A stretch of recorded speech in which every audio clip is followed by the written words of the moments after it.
Welcome to iPad Pros, the show all about using your iPad to be productive and get work done. I'm Tim Chen, host of the show.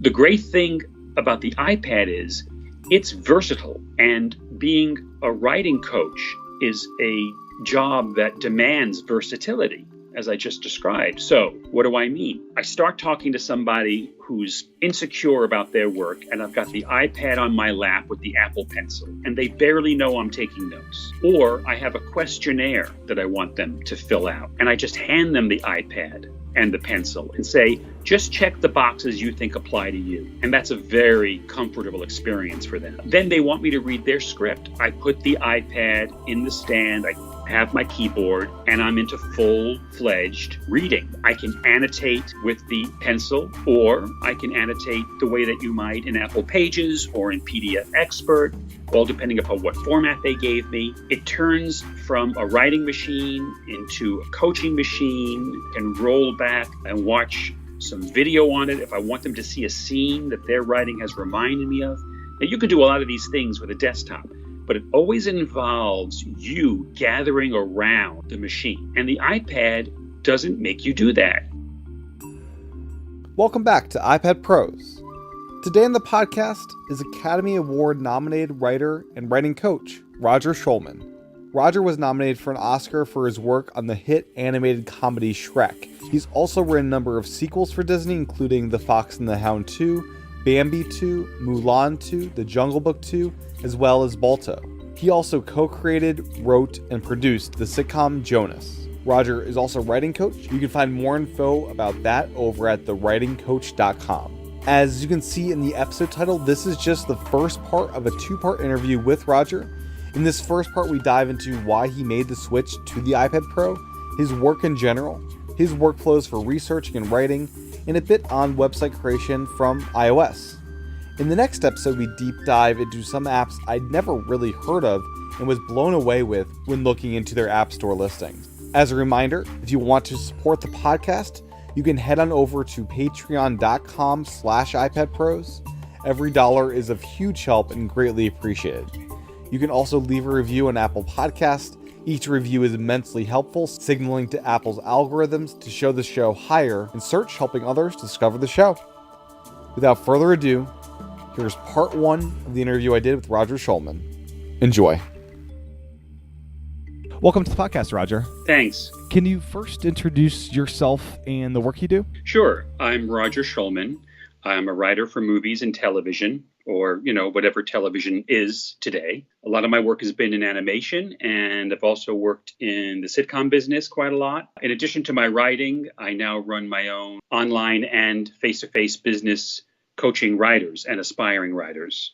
But that's whether they be screenwriters or novelists or copywriters for advertising or marketing or web designers, any kind of writing. And I also write and deliver online courses, mostly for LinkedIn Learning. And what inspired you? You recently made the switch to the iPad Pro, moving over to the iPad Pro. What inspired you to make that switch? I think you were on the Mac prior to that. Yes, and I still have my MacBook Pro. It was a confluence of a few different things. I wanted to upgrade my technology, but I couldn't justify spending, like $2,500 on a kind of MacBook Pro I would want. And so I was looking at the latest version of the big iPad Pro. Between the hardware and the software, I felt it was the first or second generation of an earnest effort to create a real content creation device. That was always the debate over the iPad, Mm-hmm. Yeah. Can you make it with it? I thought it was beautiful. And since I spend so much time at a screen, that's important. I liked the idea of an operating system that presented me with one thing to do at a time, instead of what I think is now an outmoded model of multitasking. I pretty much think has been debunked. On top of all of that, although it's not a cheap item, it's cheaper. It's substantially cheaper, if it does the job, than a notebook. So that was the first time I thought this might actually be able to be my number one machine. So I got it. Has it lived up to being able to do all the work you're needing to do to run your coaching business and write scripts? There's two answers to that question. One is yes, because I get 99% of what I need to get done on the iPad. And then the other answer isn't no, it's way more than yes, because I get almost everything I need to get done. And while there are some tasks that are different or a little more convoluted, there's a certain pleasure to them that I haven't experienced for many years of being a real geek. The iPad kind of reignited that magical feeling in me that made me just delighted that I was sitting down to it. And what about it? Is it the hardware, or is it the way the operating system works, or applications that are not on the Mac? It's hard to translate into words. First of all, there's probably a certain part of it that is that my expectations were relatively low. I've read and heard so many debates about whether the iPad Pro can be your work machine that I knew it was a debate, and I should not go into this thinking, well, this is going to do me as well as a brand new MacBook Pro with no differences. For example, if I had bought a new MacBook Pro and it treated me the way the iPad did, I'd probably be more upset because while there's a certain magic to it, I've had to make accommodations. And if I buy a new notebook for all of that money, which is the kind of product I've been using, I would expect it to be seamless, absolutely flawless. And I knew I was going into a different experience. So the bar was kind of low. That's one thing. And then it's kind of a combination of everything you said. It's not the power per se. It's not the portability. It's not that for the same kind of bang for the buck, I think it's actually cheaper. It's this ineffable kind of combination of all those things. I think of it as the soul of the old machine. This was the first time in years that I felt that old Apple magic. Even though I know they've made some wonderful products, I didn't have that same burst of delighted surprise that I had the first time I saw like a graphical interface on a personal computer. And I thought, why can't the whole world be like this, Yeah. And this thing was so thin, there was no there. It was magical. And then when I started working with it, there were some frustrations, but they weren't necessarily because there was a problem. It's kind of like you meet a new friend and he speaks French and you speak pretty good French, but you didn't expect it. And you think, I didn't expect to have to work my French, but it is such a beautiful language. And it's a little bit like that, It took me so long to justify buying an iPad Pro and so little time to realize how much sooner I should have done it. And since then, it's been getting better. I think they're really on a roll. And every new iteration of the software, I look forward to some really major improvement in my workflow. Yeah. So do you find yourself as a writer just yanking the iPad off of whatever keyboard it's on and reading what you've written in a more kind of natural setup rather than like a laptop setup? Yeah, I've worked in front of screens for so many years now. And before that, typewriters. And the first time I finished writing something that I needed to look at again, and I grabbed the whole iPad and pulled it out of its stand and turned it portrait and grabbed my Apple Pencil and started looking at it, I had like a chill came over me. That's what I'm trying to communicate. Yeah. It's like I just turned my typewriter into a piece of paper. When that was initially possible, there were still a lot of bumps in the road, but now it really is pretty seamless. I'm learning more and more how many different things this piece of glass can do. I just love it. Yeah. So you mentioned a stand earlier. What is your current setup for at home and when you're on the go? Before I was a screenwriter, I was a journalist.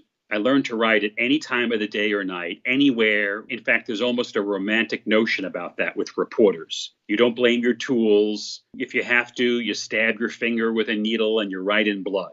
Yeah. So I used to have quite a flight deck. I had a big 4K screen plugged into my MacBook Pro, and I had that solar-powered Logitech keyboard and lots of hard drive backup. And I think those things are all kind of withering away. If you do video and big production work, that stuff is essential. But if really what you do for a living is reorganize the words in the dictionary, you can store an awful lot of that in the cloud and on your device with not that much hardware. I tend to use whatever's in front of me. I got this stand that's made by an office furniture company. I haven't seen it anywhere else. It's just this bent steel. It's kind of orange red. It's the kind of stuff they make file cabinets out of. And I like that. And it just holds it at the right angle. And then I have one of those wireless Bluetooth Apple keyboards, which is fine with me. Although, lately, it's funny you should ask. I've been thinking about looking into going back to a mechanical wireless keyboard. I started with typewriters and I went up through lots of clickety keyboards, and I started to miss all of that noise. But they're expensive and not easy to find. A Right. mechanical keyboard that's Bluetooth is actually not I don't know. I don't think that's a standard item. Yeah, they're premium specialty keyboards at this point. Yeah, so I don't know if it's worth, that kind of money so that I hear and feel something a little different.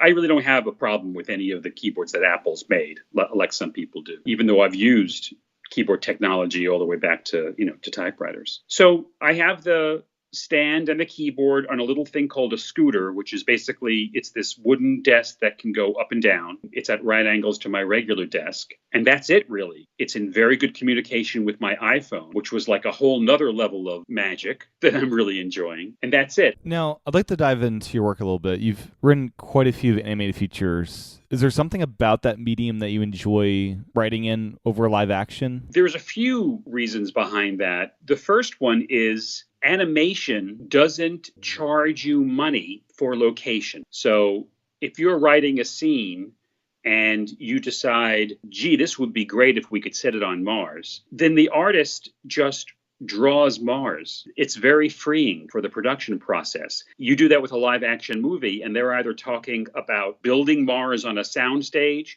or traveling to a desert and augmenting it later. It's all about getting the image correct at a price.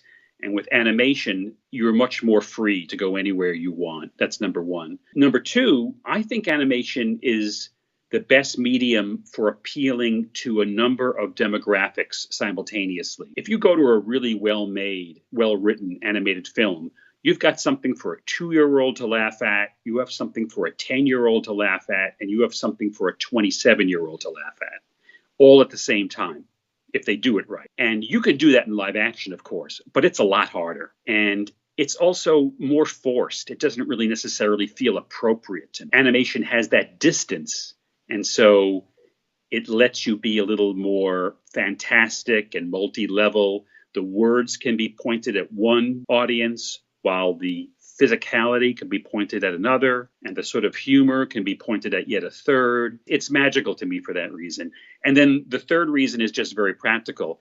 It's where the jobs have been for me. Yeah. Whether it's because I'm good at it or people think I'm good at it, for whatever those reasons may be, that's where I found the work. So, and I have no problem with that. So I have done a lot of live action and TV in terms of situation comedy, but in terms of features and some TV, it's been almost all animation.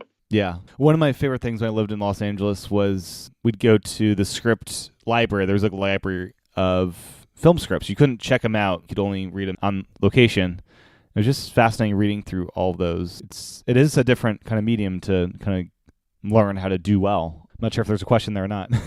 No, but I do hear you. And I love how hard it is and how varied different kinds of theatrical writing are. There's writing for the stage, writing for the big screen, writing for smaller screens, writing for the page. In some ways, they're all starting to come together. Superhero movies now are essentially animated.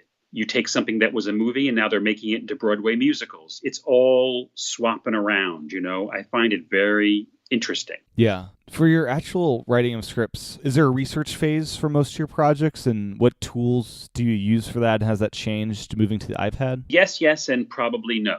Okay. Because I was a reporter before I was a screenwriter, I'm always kind of research-based, even with things that are completely fictional. I wrote the sequel to Mulan for Disney, and even though the characters were already established, and it takes place hundreds of years ago in ancient China, and it's only a fairy tale, a legend, none of that makes a difference to me. I still read up on China and on the dynasties. And in fact, the truth is, I got so interested that when my wife suggested to me that we adopt a baby from China, we did. So I get very serious about this stuff. The difference between, in the old days, going to a couple of libraries and running a copy machine and spending an hour on the web is almost miraculous in terms of the research you can get done. But you got to be more and more careful, especially if you are writing nonfiction. And I have written some things that are based on true stories. I'm also currently writing a book that is absolutely historical nonfiction. You got to be real careful, just because something is glowing there on your screen doesn't mean it's true. The tools haven't changed that much for me so far between MacBook Pro and iPad Pro. I'm a big fan of Evernote, and one of the reasons I like it so much is because it is so cross-platform. The workflow that I've established with Evernote on my MacBook more or less works for me on the iPad Pro. There are a couple of things that the iPad app does better because of drag and drop. And then there's a bunch of things it doesn't do quite as well, which I'm hoping over time will fade away. I did used to use a brilliant app called Notebook by a company called Circus Ponies. Oh, yeah. It was a fantastic piece of software. I loved it so much that I found the guy who wrote it and visited him. That comes from my reporter days as well. And sadly, that app was killed by Microsoft OneNote, which is nowhere near as good a piece of software. Yeah. It was close enough and big enough to just step on it. What's new now, mostly, is the Apple Pencil. I still am a big fan of pen and paper. I'm pretty sure that scientifically they found that there's a different process involved when you write things down manually than when you type them. And I like to use all of those parts of the buffalo, so to speak. I also like the beauty of paper and ink. The Apple Pencil is the first time that I've come across a piece of technology that is almost indistinguishable from writing with a certain kind of pen. And that is just such a constant source of delight for me. I use GoodNotes now. I'm just getting to know it, really. It's a wonderful program, well thought out, getting better all the time. And Evernote doesn't really support the pencil as well as it should. You can take notes in Evernote with the Apple Pencil, but the pencil is smarter than the app. GoodNotes is right up there with it. And I can export my GoodNotes documents to Evernote if I want to. So if I want to keep everything in one place, which I generally do, I don't have to worry that I've got 18 different places to look for stuff. It all can go into Evernote. And then ultimately, my research winds up in Scrivener because it can import just about anything. And I know inside of one file, I've got all of my research and my writing. That's kind of the same, too. I was using it on the Mac platform and now on iPad, even though the feature set is kind of different. It's still a pretty good piece of software. And will you end up using a personalized email address for Evernote to get information into it? I use the email for Evernote all the time. I use a couple of different online services. There's one that specializes in Evernote, which I think is really great. What I'm able to do is, if I'm in my email app and I address it to a certain person or from a certain address, it will add in the blind courtesy copy field the email address of the specific notebook inside of Evernote that I want the email to be stored in. So that's a lot of words, but basically what it means is if I'm talking to my accountant and then I write him an email afterwards, there'll be a copy of that email in my Money Evernote notebook automatically. It all happens on its own.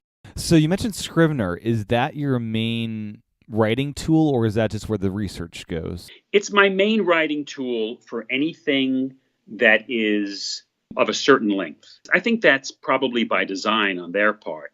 But the way I would put it is, it's not the easiest program to get into in terms of either opening it and getting started or knowing all of its nooks and crannies.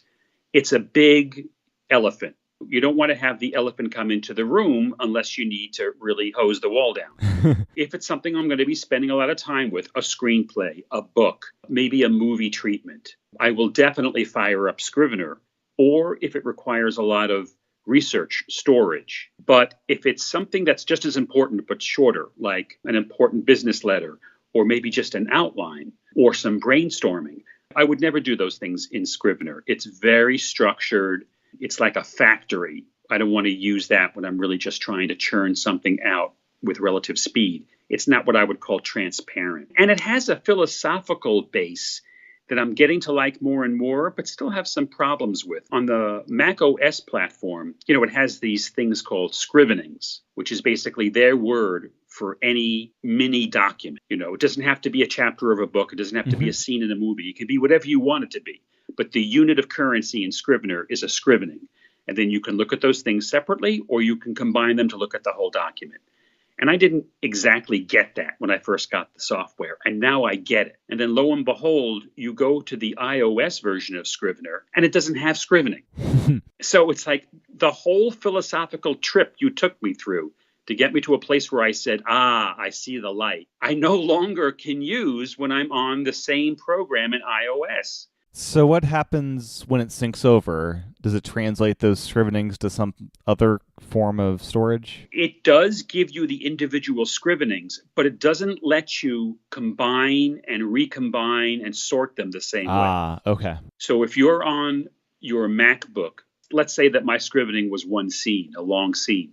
So I can focus on that scene, and I can do the same thing on iOS. But if I then want to just like pick 3 scrivenings and look at those at the same time, I don't have that freedom. That's basically the difference. The structure is still there, but you can't do all the things with it that you can on the Mac OS platform. They left out quite a few features, and they were very smart in how they picked. But still, almost everyone, I think, has 2 or 3 important features that they rely on that they've had to find workarounds for. Yeah. Now, Final Draft, I've heard, is kind of like the Microsoft Word of the script writing professionals.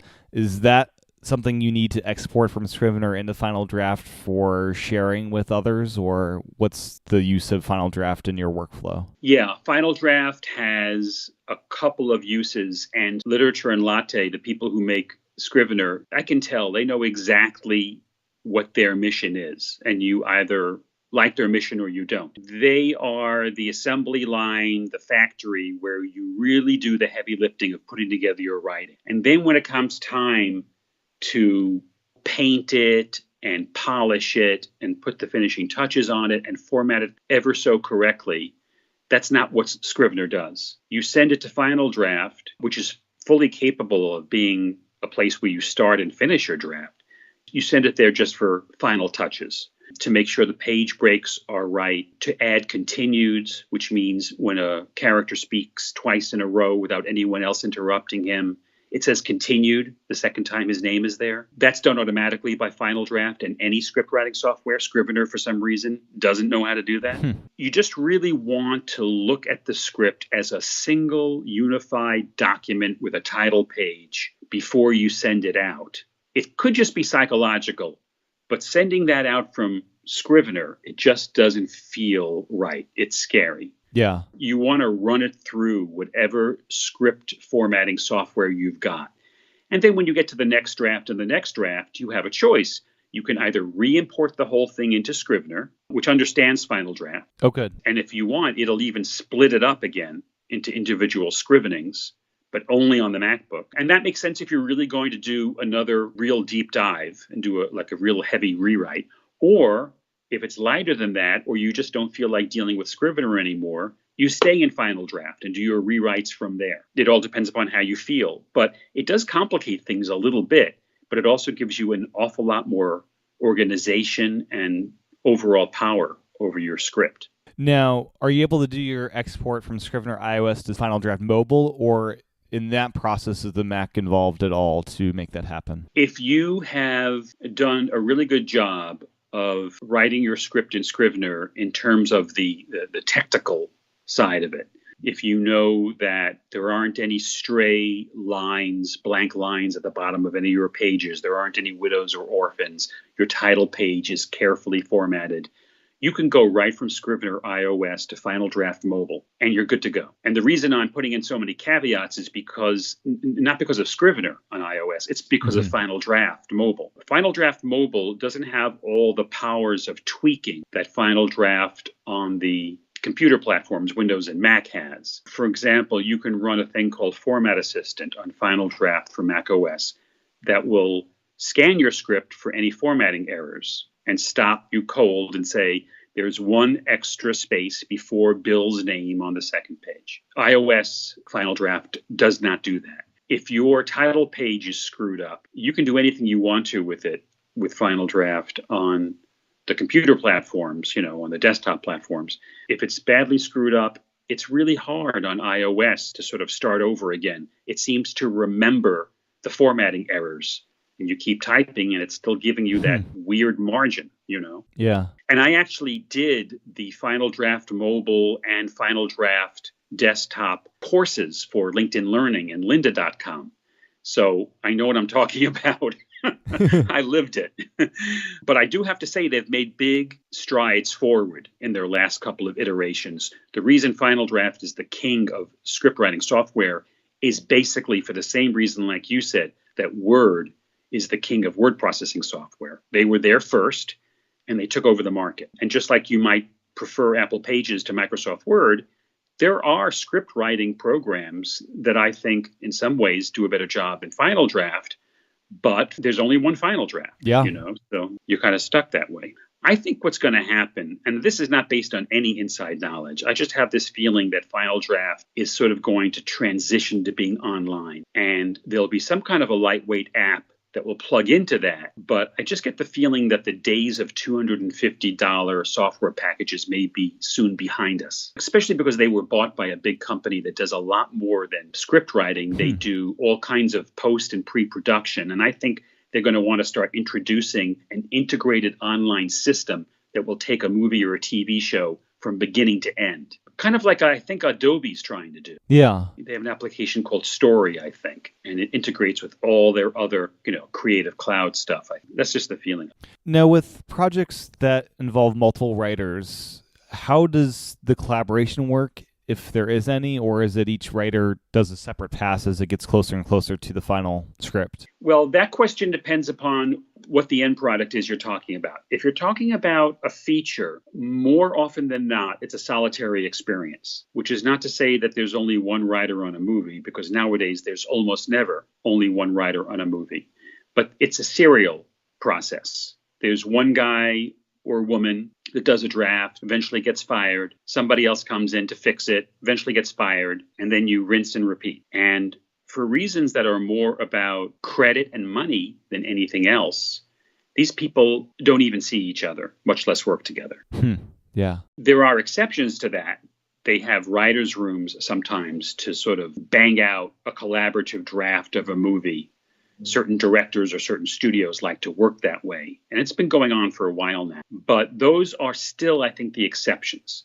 Now, TV or the small screen, whatever it happens to be nowadays, it's an entirely different thing. It's almost always collaborative, especially comedies, half-hour shows. There's the writer's room where anywhere from, 6 to 12 writers will be working at the same time on the same script, shouting things out in a room. Hour-long dramas for TV might be a little bit more like features, but even there might be rewrites in a room. In terms of the sort of professional world, you're either working by yourself or you're collaborating, but in a room in real time. And the opportunities for long-distance collaboration do occur, but I think they're relatively rare, that it must be people who have a lot of juice and they can just say, I'm going to write where I want to write. And if someone wants to collaborate with me, we can hook up over the internet or they can come out and see me. You know what I mean? Yeah. Stephen King can live wherever he wants. Right. It just so happens it's Maine. The great unwashed masses of Hollywood scribes, they need to be where it's happening. And no one's going to make software allowances for them. They're going to say, if you want to work with the guy, be here in room 8 at 10 o'clock. I think that's just the way it is. If you do collaborate a lot with a partner in TV, then you're partners all the time. And you're over each other's place or in each other's offices constantly. So there's a lot of talk about collaboration tools in these programs. I often wonder how much of that really gets used. Yeah. Because in the writer room, it's a single person that does the updates and additions. Everyone's talking and trying to figure out what the next change should be. Yes, there's something coming out of nearly every orifice in your body in a writer's room. It's not pretty. There's one person, they have different titles at different studios and in different productions, but there's a script coordinator who is trying to take it all down at once. And in the old days, they would read it back. Nowadays, there's a big screen at one end of the room and you can all look at it and everyone's pointing at different parts of it and screaming how bad it is. And that person who's doing all of that work suffers it because generally they're aspiring to be one of the people who are pointing and yelling. So that's the system. Yeah. Now, writing comedy, does that translate all to stand-up? Like, are you comfortable, like, doing that kind of, like, jokes? Or how do you come up with funny scripts? If you're talking about situation comedies or TV, if it's not something you're going to the theater to see, if it's on your phone or on your tablet or on your monitor or on your TV, then, yeah, there is a lot of performance art involved. There are very, very good comedy writers who aren't that good at pitching a joke. And there are some very, very good pitchers who aren't very good comedy writers. Mm-hmm. And what you're really looking for is the person who has great skill at both. Then that's a real magician. Everybody has a different style, and you can literally get up and start performing if you have an idea for something, or you can just sit there and talk about it. There's a whiteboard. You might want to draw something. If you're a shrinking violet, you're not going to get much of your work out there if it's a comedy. You've got to be able to open your mouth. If it's a feature, then it's like I was describing earlier. It's probably somewhat more of a solitary experience, and you can stay home and write the funniest things you can think of down and hand those in and see if they like it or not. If you're going to pitch a movie, if you have an idea for a movie and you want to try to sell it without having to write it first, then we're right back to what I was saying before. You've got to be able to get up on your feet and make people in the room laugh, even though that's an entirely different skill set than actually writing the movie. Yeah. And how often do you know, or does it matter who the actor will end up being or actress that's doing the jokes? Is in some cases, are you writing for that person's style, or will a good actor be able to perform the script no matter kind of what? Well, there's actually a lot of questions in the question that you're asking, and I can understand why, because it works in many different directions at once. First of all, it helps to know what kind of an actor you want your character's voice to be. So even if you're not going to get a certain actor, you might suggest one and write to that.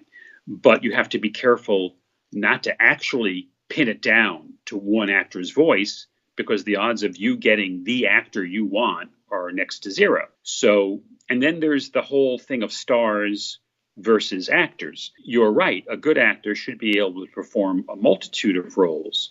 But if you're talking about stars, then their voice becomes part of what you're looking for. While they're actors as well, if they have that star power, you're willing to craft your writing for them because they're a piece of talent you want associated with what you're writing. It gets complicated. There's this thing called talent attached, where if you can get a specific star interested in what you're doing early in the process, they're called the talent, and you can attach them. So you have a big leg up. You can, in trying to sell the movie, you can talk to the people with the money and say, well, Tom Hanks is interested. And if you're not lying, then there's a much better chance that people will suddenly like you, because that will put some more butts in the seats. Yeah. Now, your coaching business, what's the process of working with the student, and how does the iPad incorporate into you helping them learn? My coaching business is probably where the iPad has done me the most good. I have a website called thewritercoach.com, and I can be hired to help a client with a particular piece of writing, and I do that a lot. But my way into the experience is to coach the writer, not the writing. So I try to find out what the writer's trying to say under the plot points and the characters, because whatever the writer is trying to say is worthwhile and good, even if it's not being executed as well as it might be. So there's a lot of psychology involved, and there's a lot of coaching in the sports sense involved, where you're trying to get people to blossom and do their best.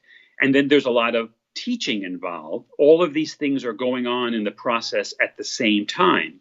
You're trying to create a really positive platform for people to jump off from. Whether they're old pros or aspiring writers, they still have come to you in order to help them get better. The great thing about the iPad is it's versatile, and being a writing coach is a job that demands versatility, as I just described. So what do I mean? I start talking to somebody who's insecure about their work, and I've got the iPad on my lap with the Apple Pencil, and they barely know I'm taking notes. Or I have a questionnaire that I want them to fill out, and I just hand them the iPad and the pencil and say, Just check the boxes you think apply to you. And that's a very comfortable experience for them. Then they want me to read their script. I put the iPad in the stand. I have my keyboard, and I'm into full-fledged reading. I can annotate with the pencil, or I can annotate the way that you might in Apple Pages or in PDF Expert, all depending upon what format they gave me. It turns from a writing machine into a coaching machine, and roll back and watch some video on it if I want them to see a scene that their writing has reminded me of. Now, you can do a lot of these things with a desktop, but it always involves you gathering around the machine. And the iPad doesn't make you do that. You pick it up, you move it around, you keep it out of their field of view, you put it right in front of their eyes. It's so versatile. It's like a really good Leatherman, Just becomes the tool you need when you need it. So in terms of my coaching, the purchase of the iPad was justified just for that, even though I was really trying to incorporate it into all of my work. It's great. The website for your coaching business, was that created on the iPad? Yes, it was. I didn't build it from scratch, Mm-hmm. I use a service with templates, but I did alter the templates quite a bit. The only complaint I have there is that I use Squarespace right now, and they have an app for the iPad, but believe it or not, it's not an iPad app. Huh. It's basically an iPhone app, and you can't look at it landscape. You have to look at it portrait. Yeah, the only experience I have with their app is their blog app, which it's really useful for adding new blog posts to your Squarespace site, but trying to update it from the app, it's not there for that. Yeah, I'm relatively new to the website building business, and I do it to support my real, passion. No one will ever pay me to create a website in terms of the nuts and bolts of it, although I have helped people get their message across better. That's not coding or style sheets or anything like that. So I was relying on a company that had a lot of very good templates. And, it's like a lot of other businesses. Once you're in, you're in. Mm-hmm. So I've created a couple of websites through Squarespace, and it's not bad. I would need a lot of momentum behind me to say, I've got to move somewhere else, even if somewhere else is a little better. Right. I don't know much about WordPress or Wix or any of the other companies that offer this kind of stuff. But I can do basically what I need to do on my iPad with the website. You did put your finger on one of the places where if I've got like major stuff to do, I'm going to have a whole new block of pages, or I want to redesign. It's going to be real tough to use the Squarespace app to get that done. You're really just going to have to walk over to the Mac. Yeah, even their website on Safari is not the most touch-friendly. I've done it before, and sometimes I do remote into my Mac Mini to do some Squarespace changes. Yeah, the nice thing about them is it never looks bad. I think if they were smart, that would be their tagline. Squarespace, it never looks bad. Thanks for listening to this episode of iPad Pros. You can find the show notes over at iPadPros.net. You can send your feedback to me at iPadProsPodcast@gmail.com. If you email a voice memo, I'd be happy to include your audio in a future episode. I'm on Twitter at iPadProsPodcast. And as mentioned at the top of the show, if you haven't had a chance to review the show on Apple Podcasts, I highly encourage you to do so. Every review helps send signals to promote the podcast more in search and helps other people discover the show. Thank you for your time and attention today. Talk to everyone again real soon.